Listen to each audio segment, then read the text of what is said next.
This is Metabolic Mastery, a core medical technologies podcast dedicated to advancing knowledge and practice in metabolic testing.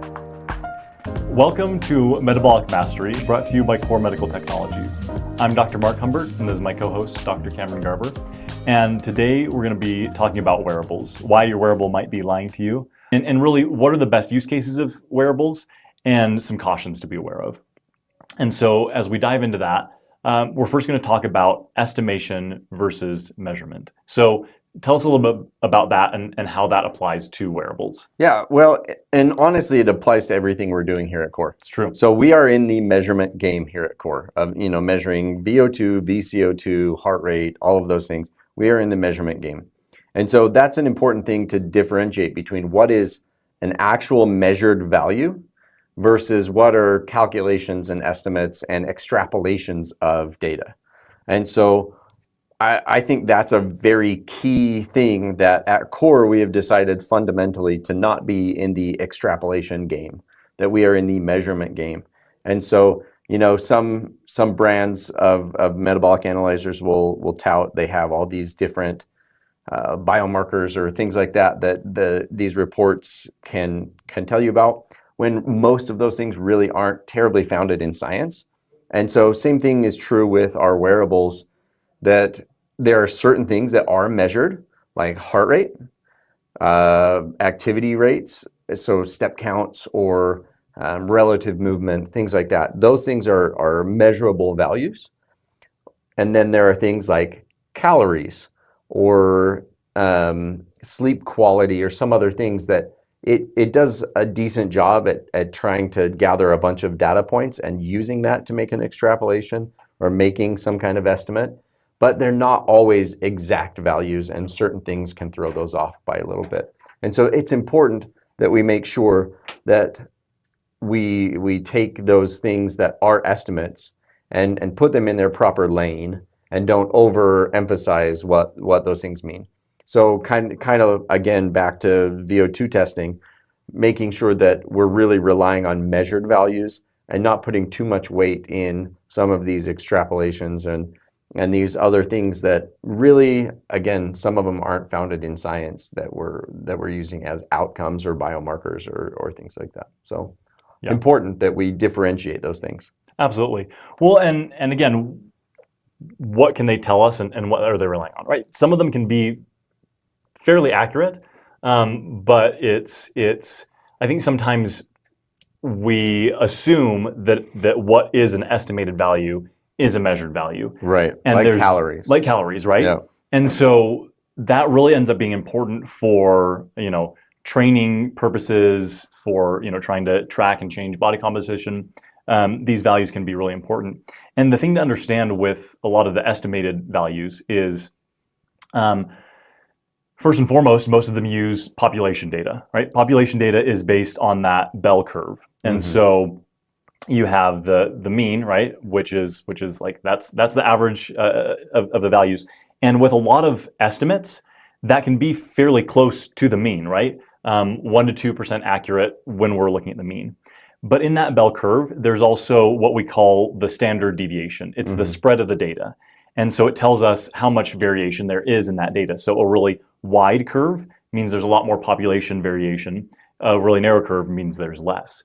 And so while you can have an estimate that's fairly close to that mean, right? 1% to 2% accurate compared to that mean. If the population or if that specific metric has a lot of variation across the population, then that standard deviation can be pretty broad. So 95% of people fall within 2 standard deviations of the mean, but for something like calorie expenditure, that can be quite broad. And so like even the best prediction equations for calorie expenditure, like they might be kind of spot on with the calorie estimate, but that span can be 400, 800 calories between people below the mean and above the mean. Right. And so when we're talking population, it's like, hey, that might be reasonably accurate, but the individual, depending on their physiology some of those other factors might be very different from that estimate, and so it's not a good estimate for them. Right. Well, that speaks to the difference between clinically significant and statistically significant. Just because it's statistically significant doesn't mean that it's necessarily clinically significant. We see that with a lot of other devices and other things where their accuracy is touted as being as being statistically significant. That it's as accurate within 3 to 5% as any other device, and it's like, well, that clinically 3 to 5% is a huge margin, and so that's not always, when you look at that from an actual application standpoint, the clinical significance of plus or minus 3 on your VO2 max, like clinically 3 points on a VO2 max is fairly big jump. Yeah. And so you have to be careful with that, making sure that those variations really are accounted for in the clinical significance, that we're making sure that is that amount that it could be off by a big enough amount, like 400 calories is the difference between gaining or losing weight. It's the difference between maintaining healthy weight or fueling your body right for a specific activity and getting injured or bonking or whatever, Yeah, absolutely. And there just is so much individual variation. Genetics, environment, different stressors, lifestyle can just have a big impact on that variation. And so there's certain things that we really want to have a good measurement on. And we'll talk a lot about that later and how we can combine wearable data and data from things that are actually measuring things. But understand that, again, these estimations can be very good. And honestly, like, they'll get better in the future. Right? Yeah, technology is only improving. Only improving, absolutely. And so, but just understand that they're based on those population estimates, that often there's proprietary algorithms.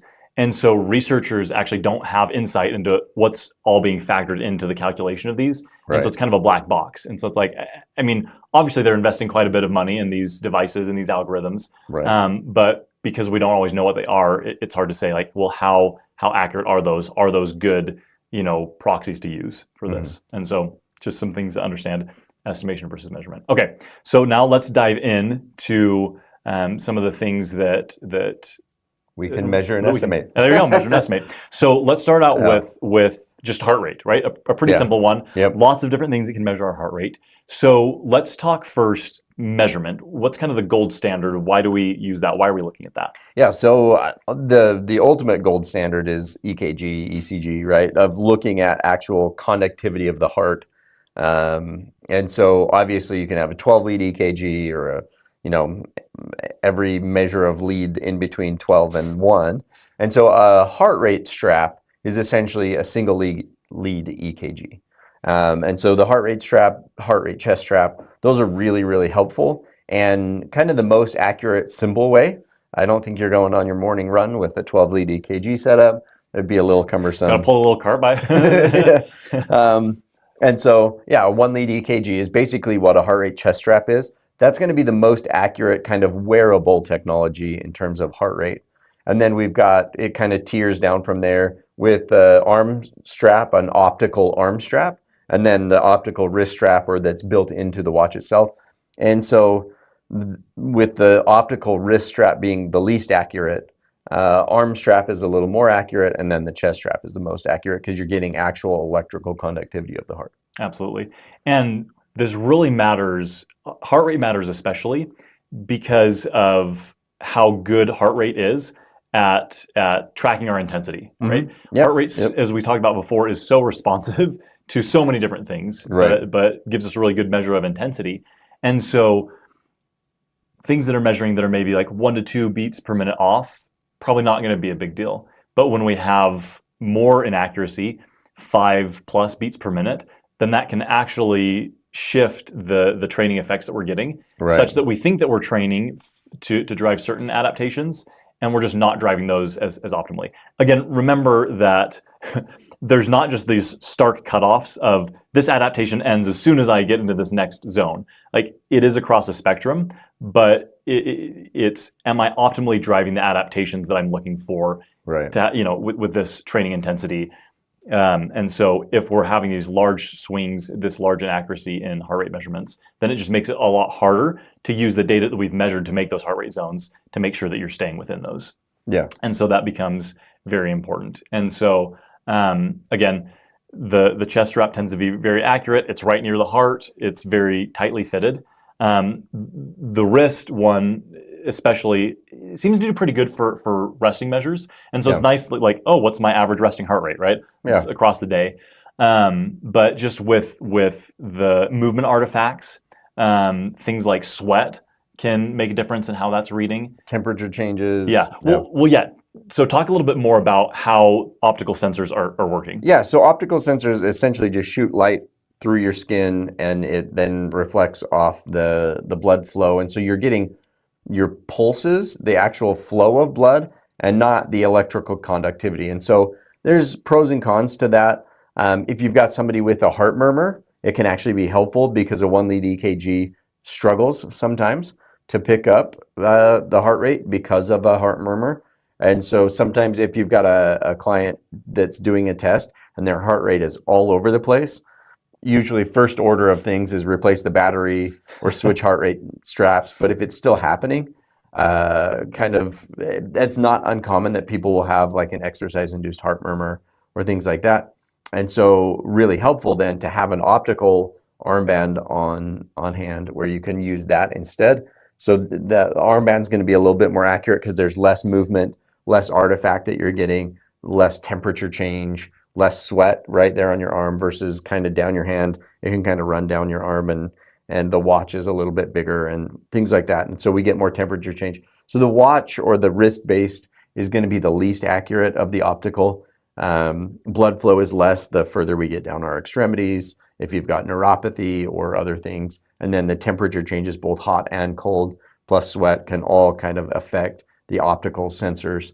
And so a little bit less accurate there, a little more accurate here because of the way that it's reading those light pulses. And then the flow of blood is just less the further we get away from our heart. And so it just breeds more inaccuracy.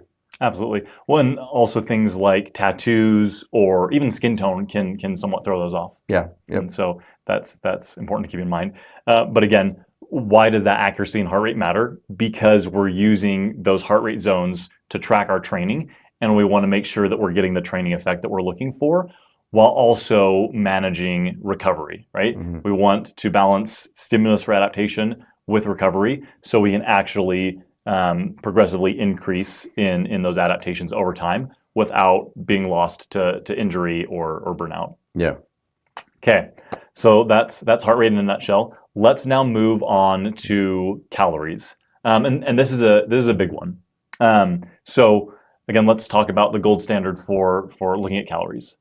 Well, especially clinically, the gold standard for looking at calories is VO2 measurement. So being able to look at resting metabolic rate and exercise metabolic rates, so VO2 max testing or whatever, metabolic testing. And so that's going to be the most accurate, accessible gold standard in terms of caloric measurement.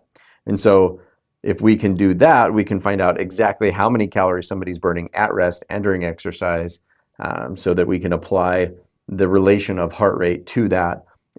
Core actually has an awesome app. It's the Cardio Coach app that allows us to have the most accurate calorie tracker on the market because it's based on your last test. So we find out how many calories you burn at each heart rate range during your test, and then that gets exported to the app, and you have your own profile in the app. So when you go ahead and record your workouts, it is the most accurate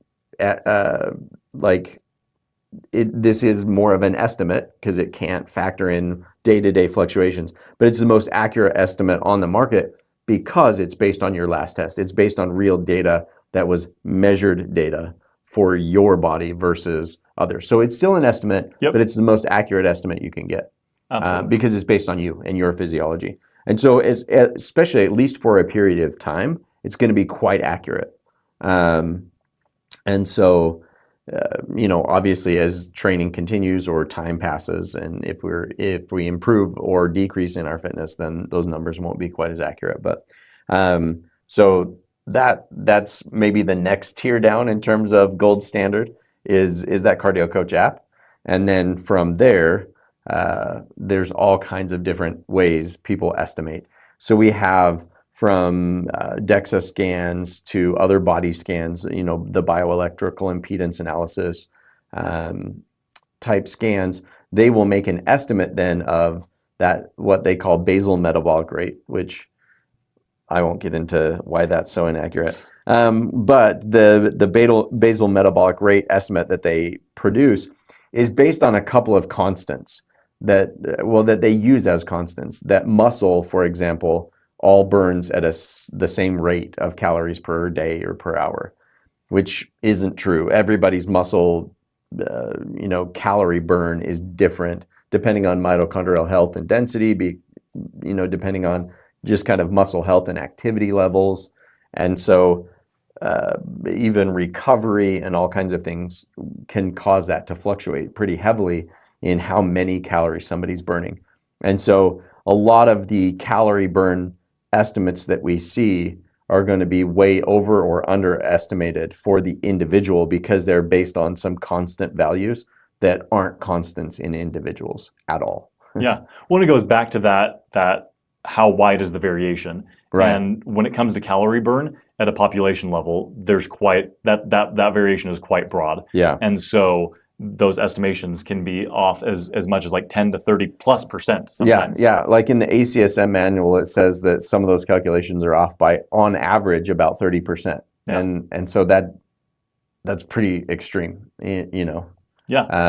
Absolutely. Yeah. When you're talking 400 to 500 calories of variation at 30%, like that's pretty big. Yeah. In terms of number of calories off that I'm eating or not eating in a day, that leads to injury, illness, overtraining, or underfueling that training, and all kinds of problems. So Absolutely. Yeah, no, so many issues. Like calories end up being a really important thing. And so, some of them are based on things like that. Other stuff will use a combination of like heart rate, some of that accelerometry data. Like the cool thing about the wearables is they are smart, right? There's a lot of technology that goes into them. Oh yeah. But again, heart rate, accelerometry, and then they'll often just use metabolic equivalent tables. So that will, for different activities, right? Running, swimming, hiking, whatever. There's tables that will give kind of expected metabolic equivalents for that. Metabolic equivalents is we're just dividing the VO2 expected for that activity by 3.5. 3.5 is kind of your resting VO2. And so if you just take, whatever VO2, so resting VO2 of 3.5, divide by that 3.5, that's 1 met at rest. And so anyway, they're looking at metabolic equivalent tables. And so this activity is 6 metabolic equivalents. This activity is 9. And so it's using some of that to kind of gauge that calorie burn. But again, individual variation is quite significant. And like when we're combining multiple estimates together, that can, that throws some more variation in the mix. And so again, why is that important in terms of calorie burn? Cameron mentioned that can have huge implications for our training and also for tracking changes in body composition.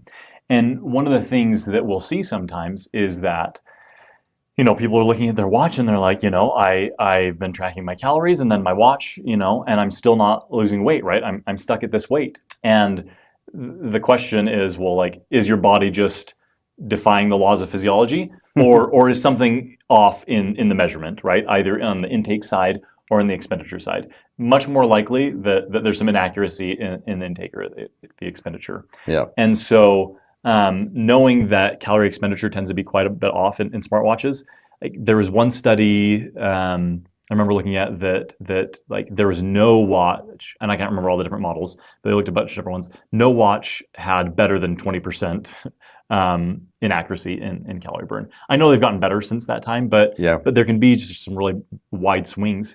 And the thing to understand is that exercise, so good for so many things. It affects basically every system of our body, and there are just like mounds of evidence on how beneficial exercise is. It's the most important thing we can do for our health. Absolutely. Like No questions asked. Yeah. Well, as we've talked about before, independent of weight loss, improvements in fitness gained through exercise decrease mortality risk more than weight loss, right? Yeah, more than any other thing. Having high fitness levels is super important. Yep. The thing to understand, though, is that exercise is not particularly effective for weight loss. So we talked about before, there is a dose response effect such that the more exercise I do, it does contribute to weight loss. It's kind of a law of diminishing returns, Yeah. and super effective for maintaining weight loss. But during exercise, we just don't burn nearly as many calories as we think we do. Right. Our bodies are amazing. And so the thing to understand is sometimes it's frustrating, right? We're like, oh, I just want to get in better shape. But our bodies don't really care about being in shape per se. They care about staying alive, right? Like that's our brain's directive, keep this organism alive. And so over, like evolutionary time, we got to be really efficient, right? We're really good at storing fat due to times of feast and famine. And so it's actually a blessing that our body is really good at storing fat and it's really good at becoming more efficient when we have less food available. Mm-hmm. Like our bodies don't know that we live in an environment of calorie surplus. They just know how much food's coming in or how much food isn't coming in. Yeah. And so they've evolved to be really like very adaptive to that food environment, such that we store fat really easily, and we're less willing to give up those fat stores, and we get signals to eat back, right, to kind of defend against fat loss, because evolutionarily there were lots of times of feast and famine. And so as we're looking to lose weight, kind of the ship gets tightened up. So our body, even though we're expending more energy in exercise as we're losing weight, it will tighten up some processes. And so we lose less energy to heat loss. Mm-hmm. Some of our systems, so like our reproductive system, our immune system, our kind of stress system, will drop non-essential things, right? They're like, we're gonna function at baseline, and so we can conserve energy that way. Even our organs can shrink, and so organs are highly metabolically active, right? You're looking at like liver, kidneys, very metabolically active organs, and so all that contributes to kind of this tightening up of metabolism. And so again, exercise, while it's good, like just really doesn't burn that many calories. And it's like, I worked out for an hour and I burned 200 calories, and then I ate a 300-calorie donut, and Right. it's on that intake side. It's just so much easier to just control that equation than that expenditure side. Well, and with the calorie burn during exercise, some of those calories you would have burned anyway just by being alive. And so oftentimes we'll see that we burned 400 calories or 500 calories, but 150 of those we would have already burned anyway, or 100 of those we would have burned anyway. And so you have to be careful to, overestimate how many calories that really was. And then again, the accuracy of that in general, as well as if you think about it, okay, if I go and work out and I burn 400 calories during my workout, if I just increase my caloric expenditure by 50 calories for the other 13 hours that I'm awake, I'm going to far exceed what I did during my workout. And so the key to weight loss is exercise tunes up the machine for maintaining our resting metabolic rate, so that's as high as possible. So I'm burning as many calories just at rest as I can to keep the lights on. But then I tune up the machine so that during all my other activities throughout the day, I'm burning more calories because I have bigger muscles and more, I'm more metabolically active. I'm always in recovery from my workouts and other things.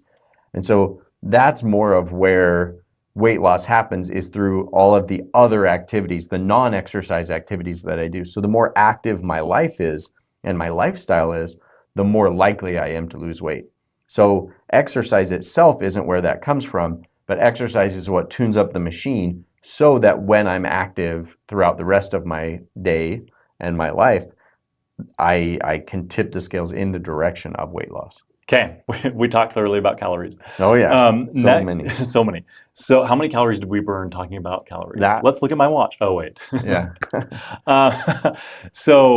Next, let's look at VO2. So gold standard. What's the gold standard? Gold standard again is a VO2 test. So looking at VO2 measurement through indirect calorimetry. So exercise testing or resting testing again.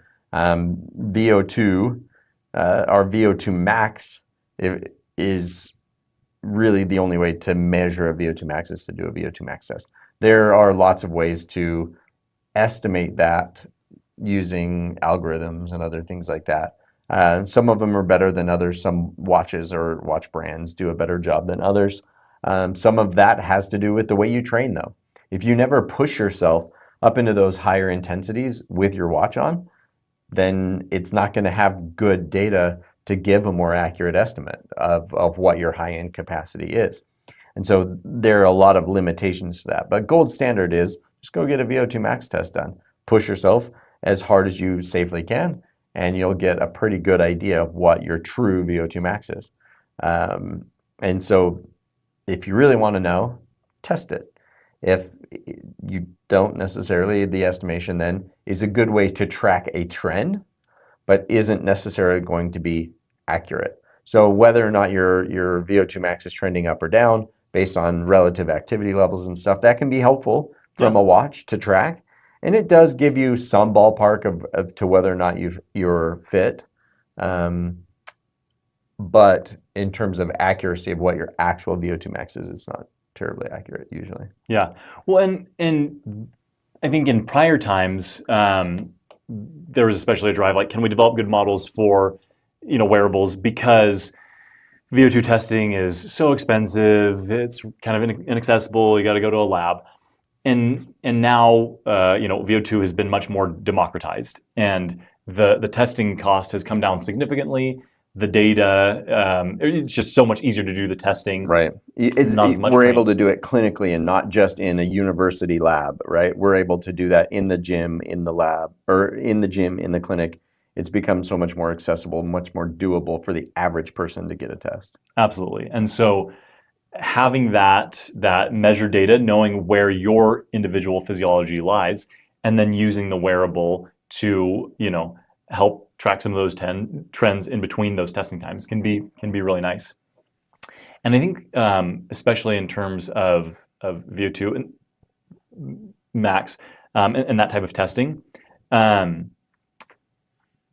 we're not just measuring VO2 max with that. And I think that's one of the misnomers of calling it VO2 max testing is it's like, right. we're just looking for this single number.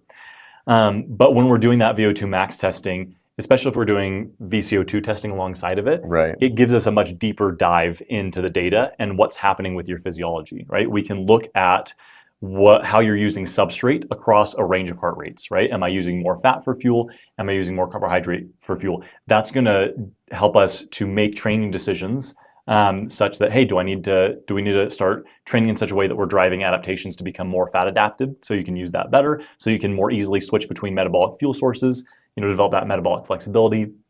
We can look at your aerobic and your anaerobic thresholds and get an idea of training intensity that way, and can dial in more on, okay, hey, on that high end, right? Let's move this anaerobic threshold up, right? Let's do some more high intensity training. It just gives us kind of more zoomed in version of what's happening physiologically, and then using all those different data points to make training decisions. Yeah, and the more data you have, the more you're able to accurately make those training decisions, and the more data you input into wearables.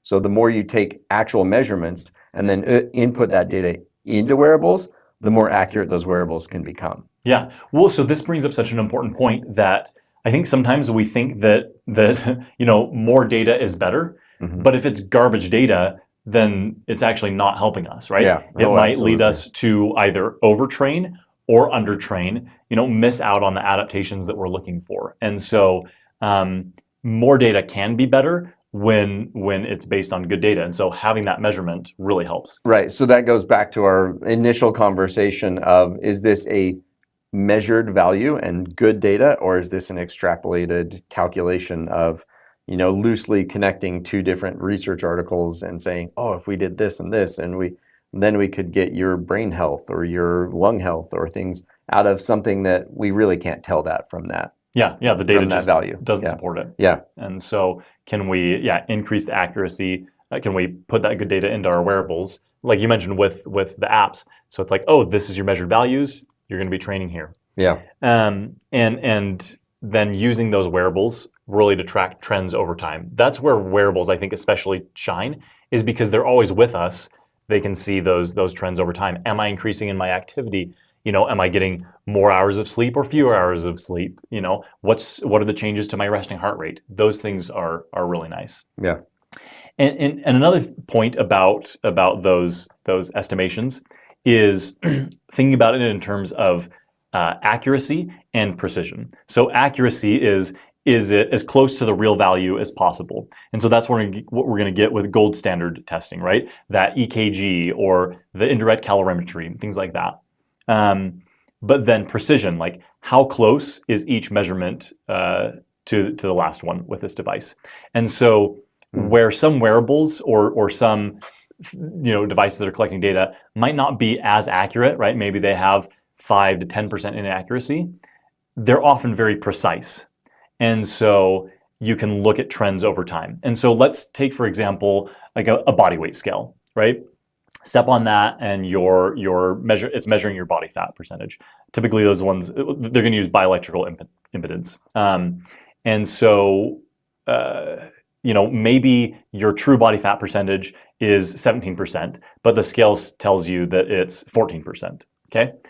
So not as accurate, but if it's very precise, then you can track changes over time. And so maybe with this scale, you go from 14% body fat to 12% body fat, and in reality that's 17 to 15%. But you're still tracking that trend over time. The important thing with things like that is you want to keep measurement consistent. So I am weighing at about the same time every day, and I've gone to the bathroom or something like that to standardize. Hydration protocol, bathroom protocol, and time of day all make big differences. Yeah, absolutely. Something like that. Yeah. Yeah, but also like it's not super effective day to day because there's larger fluctuations day to day, and so that's certain things in our physiology, right? There are fluctuations day to day, and so that's something where it's like, okay, well, what's the trend over 1 week, or what's the trend over 2 weeks? Yeah. And that allows us to see, okay, am I moving in the direction that I want to be, or am I moving away from that direction, or am I just plateauing? And so using those trend data, we can make decisions about how we want to change things, right? Do I want to increase my activity? Do I need to change things on the food intake side? Do I need to get more, focus on getting better quality of sleep, things like that. It's using that trend data to help us make decisions about what's the next right step. Yep. Okay. Next point with wearables is to invest in quality wearables. And it's so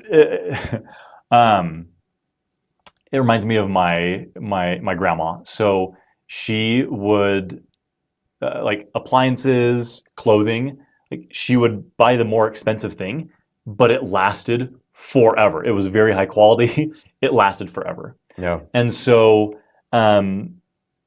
investing in quality wearables, if we're going to use that data, ends up being really important. And so like having a chest strap, for example, that's one of the higher quality brands. So like Polar tends to be one of the more accurate. Garmin and Wahoo do pretty good as well. But investing in a high quality heart rate strap, right? And that's going to give you the best of that type of data. Smartwatches, there are some brands that really have been in the game for a long time and are very dialed in on those metrics. And that their focus is on being a watch to track training versus just being a general use watch. Yeah. And so some of their algorithms are a little bit more robust when it comes to some of those estimates. Yeah, I'm a big fan of a lot of those smartwatches. I wear a Garmin watch because of its accuracy, durability, all of those things, and I've been really pleased with it for a long time. So Yeah, the quality of it is going to give you better chance for having better numbers, more accurate, better inputs and things like that. So the more input you give it, so keeping your watch updated with your most recent numbers. So one of the funny things with calorie estimates is if you're not always putting in your updated weight,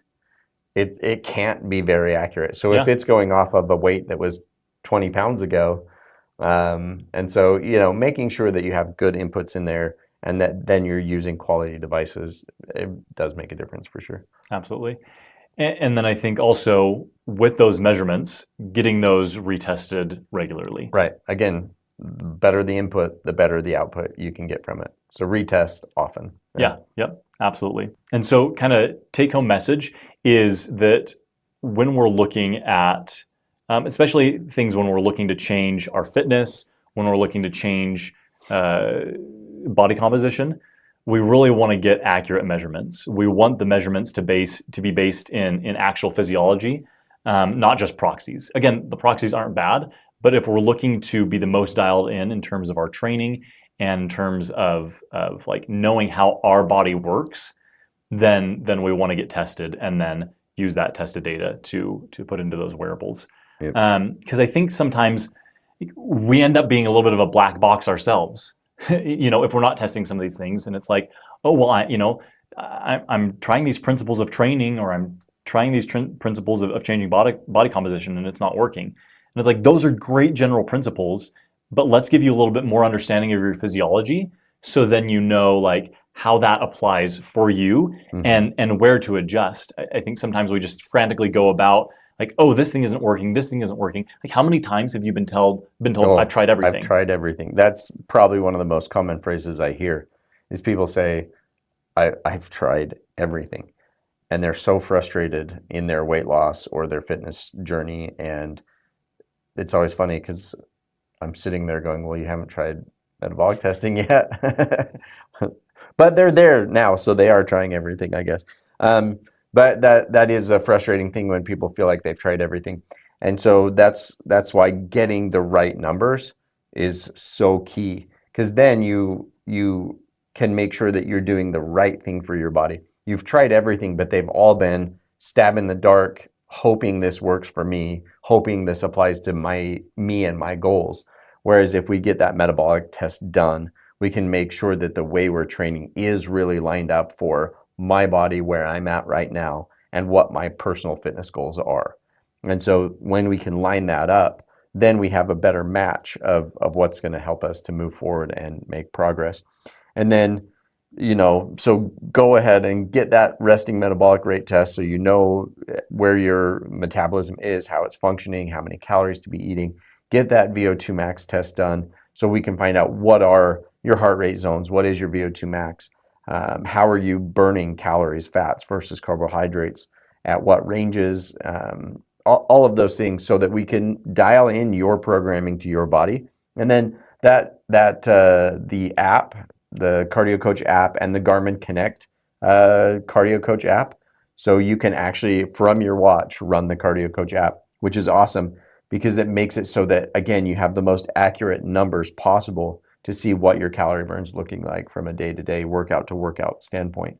And so there are some really good options out there now, and the Cardio Coach really has helped us be able to put more accuracy into the exercise that we're doing, so that we're not just wasting our time. If you're putting in all this effort to exercise, we might as well be getting as much bang for our buck as we can. And so knowing your numbers and knowing where you're at, how much fat you're burning, that you're burning fat at all, in the range that you're exercising in, that just gives you so much more power in what you're doing, so much more satisfaction in being like, I finally know that I'm doing the right thing for my body. Very powerful in helping to transform people's health, transform their lives, get better buy-in to the plan of care or the exercise prescription, when they know that they're doing the right thing for their body, and it's not just this like, well, here's one more thing I'm going to try. It really does help improve compliance with the plan. And so then we can see real results and see people actually make changes in their health and wellness. Absolutely. Well, and two, it can help us when we know that hey, I'm training according to the best of my ability, right? I'm trying to eat in such a way that I'm fueling my body well for activity, for recovery, and everything. Then it can also cue us into, okay, well, now do I need to ask some other questions about lifestyle, right? Mhm. Hey, what's the quality of sleep? So we were talking about this earlier. Sleep has huge impacts on changes in body composition. So in some of the research, people lost about 50% less fat and lost about 50% more lean mass in a weight loss effort when sleep was impaired. Yeah. And so it can have big impacts. What are our life stressors? What's going on in their life? How can they manage those things more? And maybe these are some questions to refer on to someone else, right?